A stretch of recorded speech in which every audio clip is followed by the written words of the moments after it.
श्रीमद् भगवत गीता के छठे अध्याय का महात्म।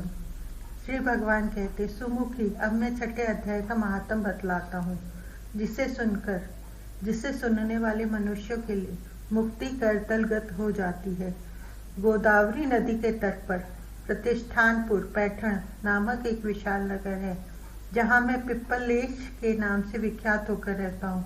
उस नगर में जानश्रुति नामक एक राजा रहते थे, जो भूमंडल की प्रजा को अत्यंत प्रिय थे। उनका प्रताप मार्तंड मंडल के प्रचंड तेज के समान जान पड़ता था। प्रतिदिन होने वाले उनके यज्ञ के धुएं से नंदन वन के कल्प वृक्ष इस प्रकार काले पड़ गए थे, मानो राजा की असाधारण दानशीलता देखकर वे लज्जित हो गए हों।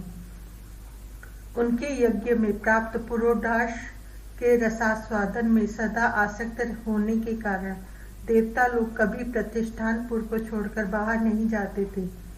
उनके दान के समय छोड़े हुए जल की धारा प्रताप रूपी तेज और यज्ञ के धूमों से पुष्ट होकर मेघ ठीक समय पर वर्षा करते थे।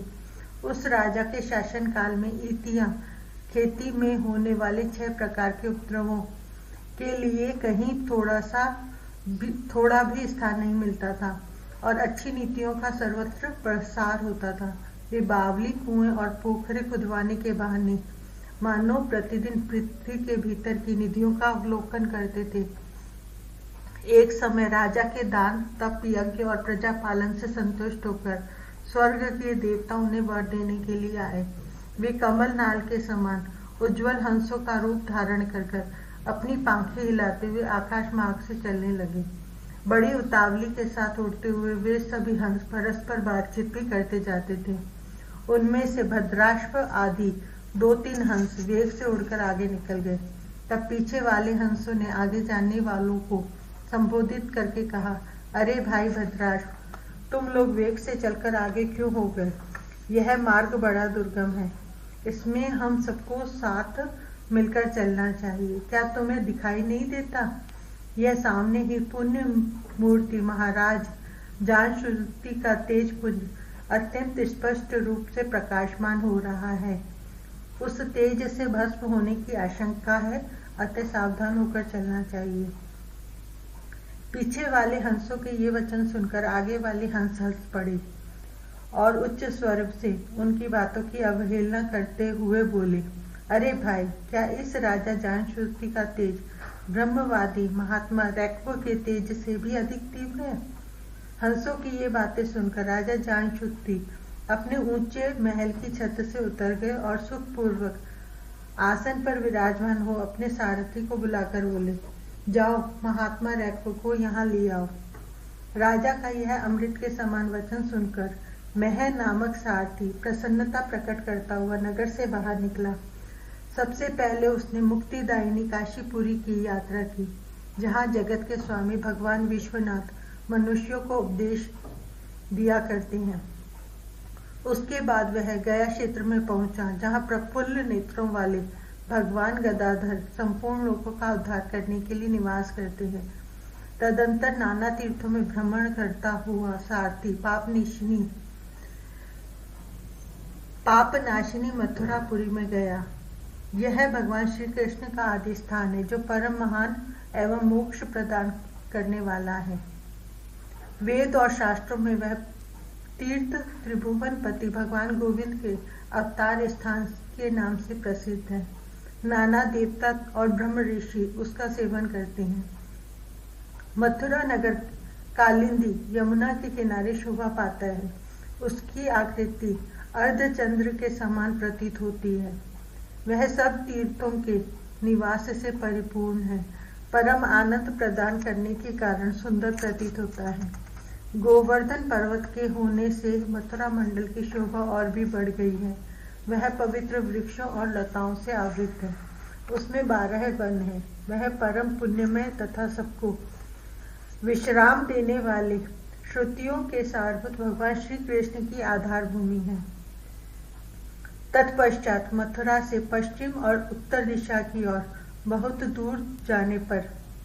दूर तक जाने पर सारथी को काश्मीर नामक नगर दिखाई दिया, जहाँ शंख के समान उज्ज्वल गगनचुंबी महलों की पंक्तियां भगवान शंकर के अट्टहास की भांति शोभा पाती हैं, जहां ब्राह्मणों के शास्त्रीय आलाप सुनकर मूक मनुष्य भी सुंदर वाणी और पदों का उच्चारण करते हुए देवता के समान हो जाते हैं, जहां निरंतर होने वाले यज्ञ धूम से व्याप्त होने के कारण आकाश मंडल मेघों से धुलते रहने पर भी अपनी कालिमा नहीं छोड़ता, जहां उपाध्याय के पास जाकर छात्र जन्मकालीन अभ्यास से ही संपूर्ण कलाएं स्वतः पढ़ लेते हैं, तथा जहां माणिकेश्वर नाम से प्रसिद्ध भगवान चंद्रशेखर देहधारियों को वरदान देने के लिए नित्य निवास करते हैं। काश्मीर के राजा माणिकेश ने दिग्विजय में समस्त राजाओं को जीतकर भगवान शिव का पूजन किया था, तभी से उनका नाम माणिकेश्वर हो गया था। उन्हीं के मंदिर में दरवाजे पर महात्मा रैक्व एक छोटी सी गाड़ी पर बैठ अपने अंगों को खुजलाते हुए वृक्ष की छाया का सेवन कर रहे थे। इसी अवस्था में सारथी ने उन्हें देखा। राजा के बताए हुए भिन्न भिन्न चिन्हों से उसने शीघ्र ही रैक्व को पहचान लिया और उनके चरणों में प्रणाम करके कहा, ब्राह्मण आप किस स्थान पर रहते हैं? आपका पूरा नाम क्या है? आप तो सदा स्वच्छंद विचरने वाले हैं, फिर यहाँ किस लिए ठहरे हैं? इस समय आपका क्या करने का विचार है? सारथी के ये वचन सुनकर परम आनंद में निमग्न महात्मा रैक्व ने कुछ सोचकर उससे कहा, यद्यपि हम पूर्ण काम है, हमें किसी वस्तु की आवश्यकता नहीं है, तथापि कोई भी हमारी मनोवृत्ति के अनुसार परिचर्या कर सकता है। रैक्व के हार्दिक अभिप्राय को आदर पूर्वक ग्रहण करके सारथी धीरे से राजा के पास चल दिया। वहां पहुंचकर राजा को प्रणाम करके उसने हाथ जोड़ सारा समाचार निवेदन किया। उस समय स्वामी के दर्शन से उसके मन में बड़ी प्रसन्नता थी। सारथी के वचन सुनकर राजा के नेत्र आश्चर्य से चकित हो उठे। उनके हृदय में रैक्व का सत्कार करने की श्रद्धा जागृत हुई। उन्होंने 2 खच्चरियों से जुटी हुई एक गाड़ी लेकर यात्रा की, साथ ही मोती के हार, अच्छे अच्छे वस्त्र और 1 सहस्र गौएं भी ले ली।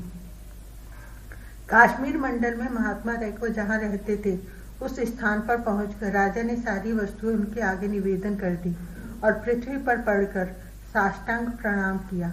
महात्मा रैक्व अत्यंत भक्ति के साथ चरणों में पड़े हुए राजा जान श्रुति पर कुपित हो उठे और बोले, रे शूद्र दुष्ट राजा है, क्या तू मेरा वृत्तांत नहीं जानता?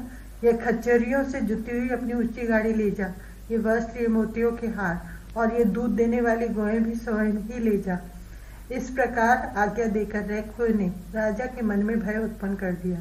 तब राजा ने शाप के भय से महात्मा रैक्व के दोनों चरण पकड़ लिए और भक्ति पूर्वक कहा, ब्राह्मण मुझ पर प्रसन्न होइए। भगवान आप में यह अद्भुत महात्म्य कैसे आया? प्रसन्न होकर मुझे ठीक ठीक बताइए। रैक्व ने कहा, राजन मैं प्रतिदिन गीता के 6ठे अध्याय का जप करता हूँ, इसी से मेरी तेजो राशि देवताओं के लिए भी दूसर है। तदंतर परम बुद्धिमान राजा जानश्रुति ने यत्न पूर्वक महात्मा रैक्व से गीता के 6ठे अध्याय का अभ्यास किया। इससे उन्हें मोक्ष की प्राप्ति हुई। इधर रैक्व भी भगवान माणिकेश्वर के समीप मोक्षदायक गीता के 6ठे अध्याय का जप करते हुए सुख से रहने लगे। हंस का रूप धारण करके वरदान देने के लिए आए हुए देवता भी विस्मित होकर स्वेच्छानुसार चले गए। जो मनुष्य सदा इस एक ही अध्याय का जप करता है वह भी भगवान विष्णु के ही स्वरूप को प्राप्त होता है, इसमें तनिक भी संदेह नहीं है।